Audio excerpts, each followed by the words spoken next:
In this video, I'll show you how to pattern a bucket hat. It's a simple design with endless possibilities and just requires following a few simple rules to get really good results. Bucket hats follow a basic design philosophy. The crown is cylindrical and the brim is sloped. Now, the brim width can be anything you want. It can be a simple a brim, like I'm going to show you in this example, or like the purple, it can be really wide, or like a giant sun hat. But ultimately, it just depends on the design that you're working with. You can have multiple stripes going throughout the crown, or like the example I'm showing you today, is we're going to have a simple crown. But I'll talk to you about how you can get the brim to slope depending on the design you want. Let's start off with some basic supplies. You'll need some paper to draft the pattern on, a measuring tape, just a cheap one will work, paper scissors, the head size plate, we'll talk about this more in just a second. I'm going to be working in markers, but this is just so you can see what I'm doing. You need to be working in a mechanical pencil, 0.5 or 0.7 lead only. You'll need an eraser to fix any mistakes.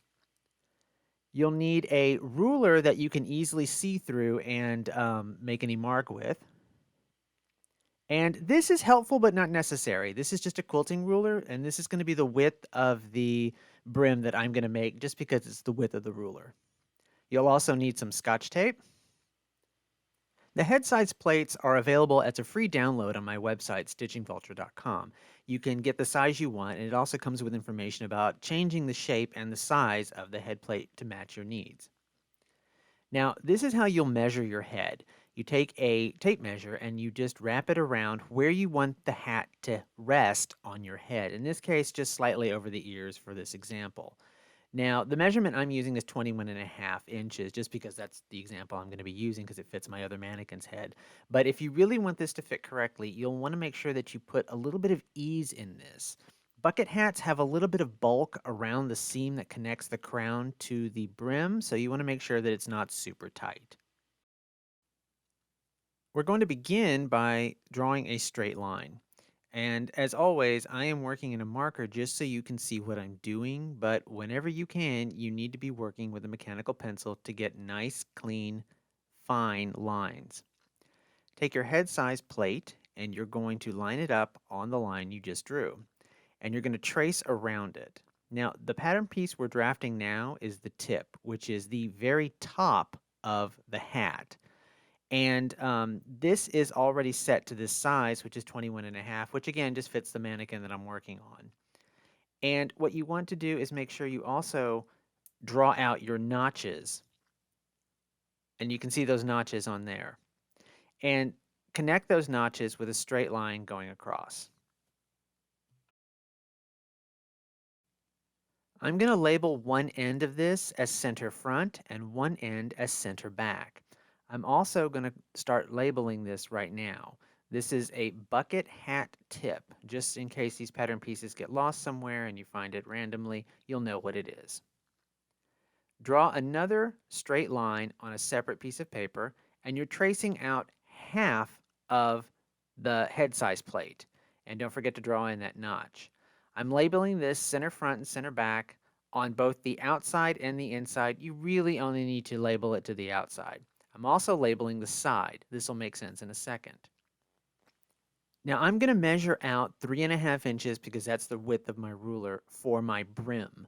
The brim can be as wide as you want it to be, but for this example, I'm keeping it relatively modest. Now I'm just going to follow from this point on the head size plate out at a 90-degree angle and just shift the ruler as it goes along. Whatever measurement you're using here, you need to make sure it is nice and parallel to the head size line. You can have alternate shapes if you want, but that's going to be more custom stuff. So for now, let's just keep it parallel to the head size line, and you'll get basically a shape that echoes the head size shape.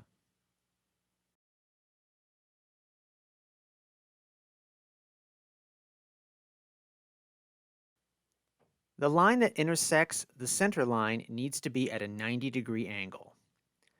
So once you have your line drawn all the way around the head size line, we're going to cut out this piece. At this point, if you've watched my beret video, this will seem a little familiar. We're basically going to take this shape and we're going to fold it into sections. And each of those sections is going to have a portion of it cut out.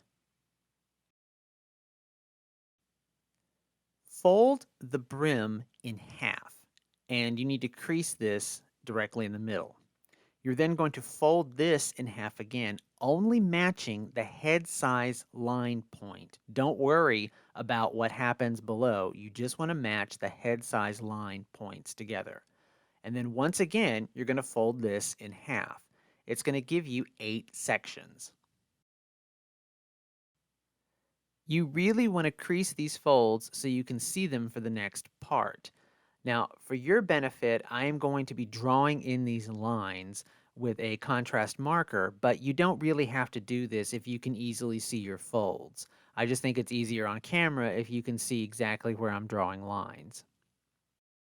Now, again, you can do this if you want to as well, but basically you just draw those little points on the fold and then draw the lines on the fold. Now, as in the beret video, what we're going to do is take out a certain amount at each section. The thing is, the wider you have your brim, the more you can take out. It doesn't really matter what you do, it just depends on how much you want it to slope. The more you take out, the more sloped it will be from the head. The less you take out, the more flat it will be. Like if we didn't take anything out, this would be a floppy brim. If we took out 3/4 of an inch, it would almost be straight down. So in this example, I'm going to be using 3/8 of an inch. If this was a 6-inch brim, I might even go so far as to take a 1/2 inch out on each of these sections. Now at the ends, we have seams that connect to one another. So we need to take out half of the 3/8. So I'm taking a little scrap of paper and just marking 3/8 on the scrap of paper. And all this is going to do is give me a distance so I don't have to do math. I'm going to cut out this 3/8 and I'm going to fold this in half, and that will give me half of 3/8 of an inch, because I'm sure someone out there could do the math on this. I'm just not that good at fractions sometimes. And this is just going to give us the measurement that we need that will allow us to draw in the shape that we need. So I'm going to measure this. I'm going to make a mark on both center front and center back.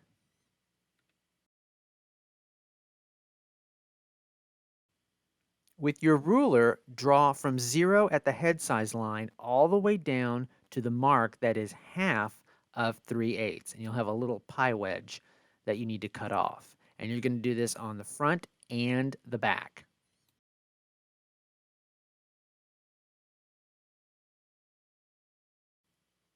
Now cut off these little bitty pie wedges, and these will become your new center front and center back lines.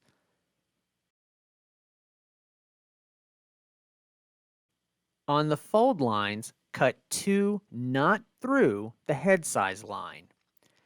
You are then going to fold over one section until you match it to the 3/8 inch mark or whatever measurement you're using.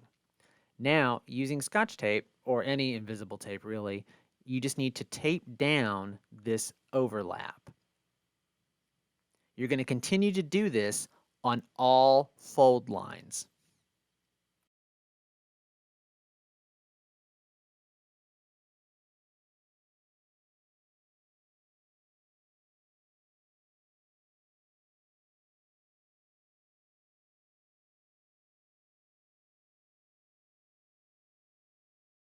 By taking out those little increments on the outside of the brim, it will allow the brim to slope down instead of sticking out and being wavy and floppy.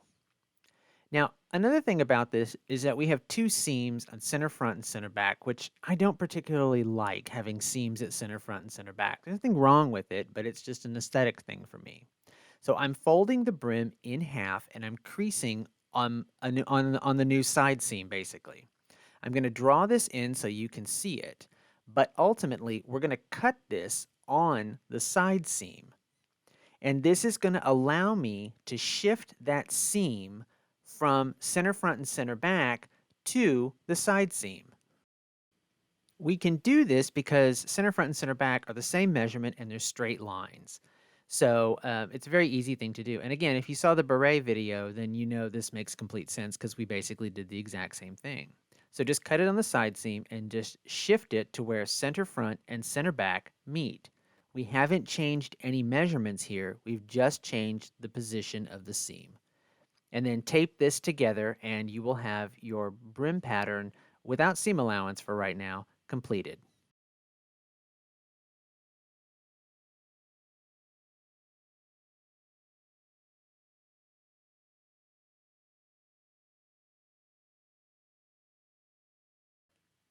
For your benefit, I'm labeling all the aspects of these patterns. So in this case, these are the side seams. This is now center front, center back. This pretty much completes the brim pattern as we need it. So I'm just going to go ahead and label it for now, because if I did drop this or whatever, I'll know exactly what it goes to. On a separate sheet of paper, draw a line longer than your head size measurement. My head size measurement is 21.5, so I'm just going to draw a line that's longer than that. Using an L square or your ruler, draw a 90-degree angle termination line on one end, and from that end, measure out the size of your hat, in this case 21.5 inches, and make a mark. Now, on that mark, you're going to draw another termination line with an L square or your ruler. Make sure it's at a 90-degree angle.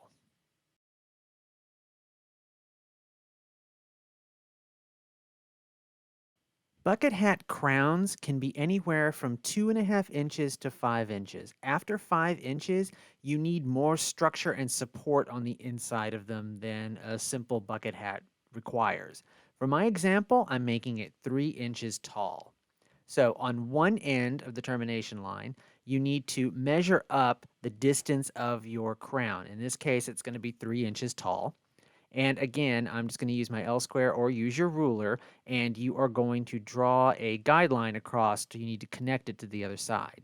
On the other side, same thing, measure up the distance of your crown, in this case 3 inches, and draw a line that connects across to the other side. You'll end up with a rectangle that is as tall as you want your crown to be by the length of your head size measurement. Now, if you didn't want to do one big piece, you could do multiple stripes or bands in the crown. Let's say that your entire crown was 3 inches tall. Well, the bottom layer could be 1 inch and the top layer could be 2 inches. And you could just create as many stripes as you want in your crown if you wanted to use contrast fabric. Alternately, you could also have multiple stripes, and let's say that your total crown was 5 inches. You could have the bottom layer be 2, the top layer be 2, and the middle layer be 1. It just depends on the design you're doing. Again, the example I'm making is just one piece, but the sky's the limit here. You can even have them spiraling around if you want.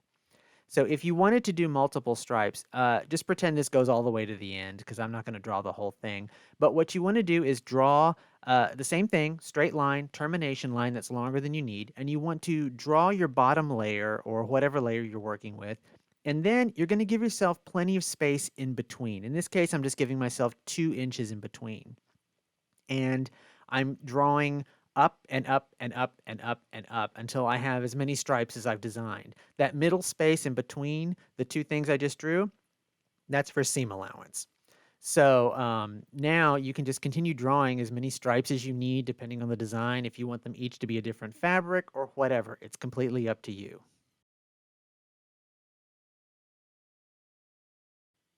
To label these pieces, you would just say this is the bottom layer of the crown. You could say this is the top layer of the crown, and then the other piece would be the middle layer of the crown. You could also label them as section 1, 2, 3, or however else you wanted to label them. Since my example is one piece, I'm just going to simply label this the bucket hat crown.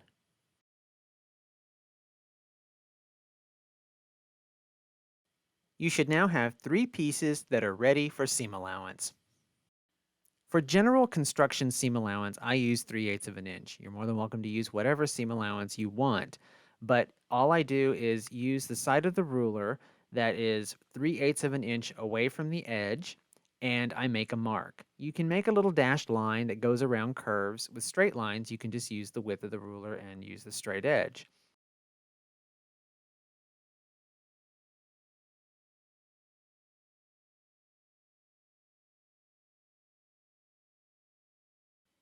For the crown piece, you can just give it 3/8 of an inch general construction seam all the way around, since all of these are major seams.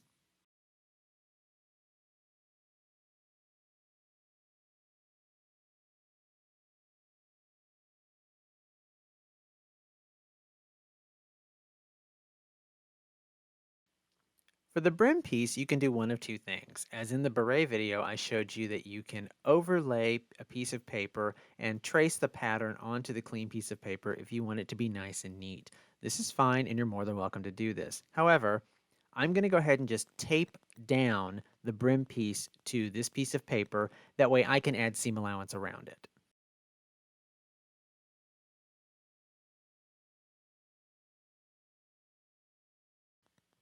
Now, there is a little bit of specialized seam allowance here. For the head size line that sews to the crown, we need to make sure that this is a general construction seam at 3/8 of an inch. For the side seams on the brim, I'm going to use a 1/4 inch seam allowance. This just saves time in construction so I don't have to trim down that seam allowance. I'm also using a 1/4 inch on the outside brim. Again, it just saves time in construction.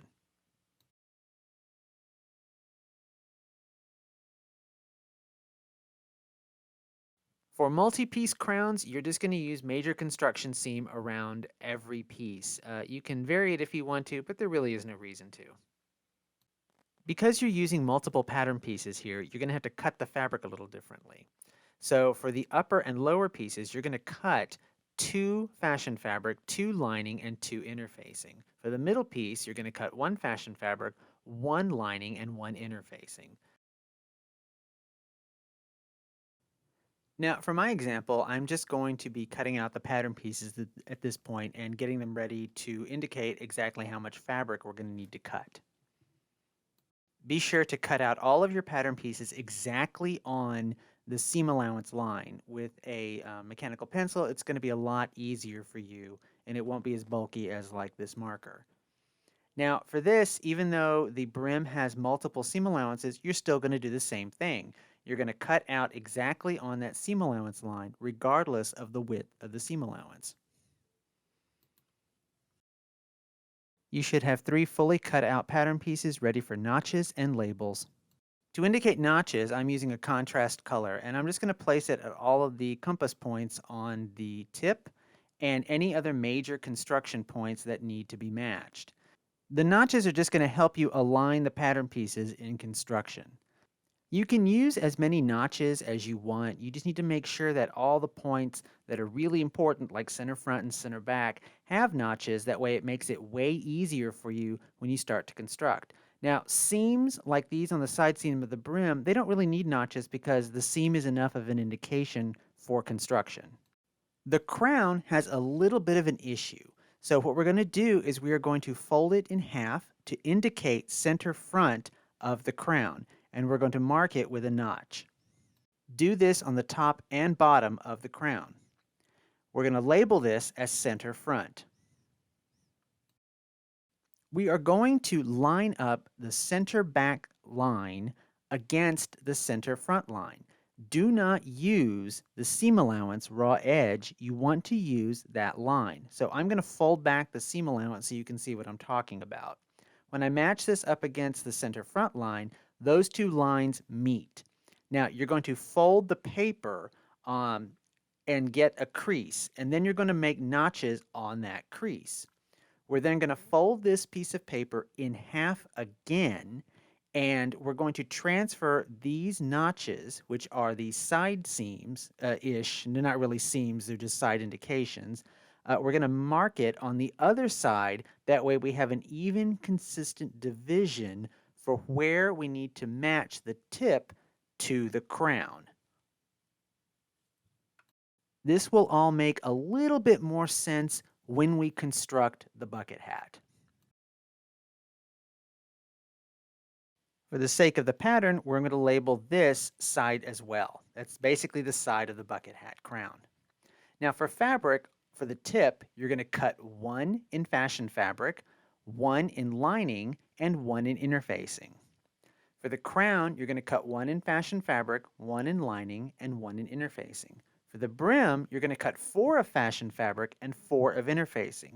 Or alternately, if you're using a contrast fabric, you can cut 2 fashion fabric, 2 contrast, and 4 interfacing. The last thing you need to do is cut out your notches. If you have a notcher, go ahead and use that. If you don't, just take a pair of paper scissors and make a little triangle. This just makes it easier to mark everything when you get to the fabric. And that's it. There are your 3 pattern pieces for your bucket hat. Pretty simple.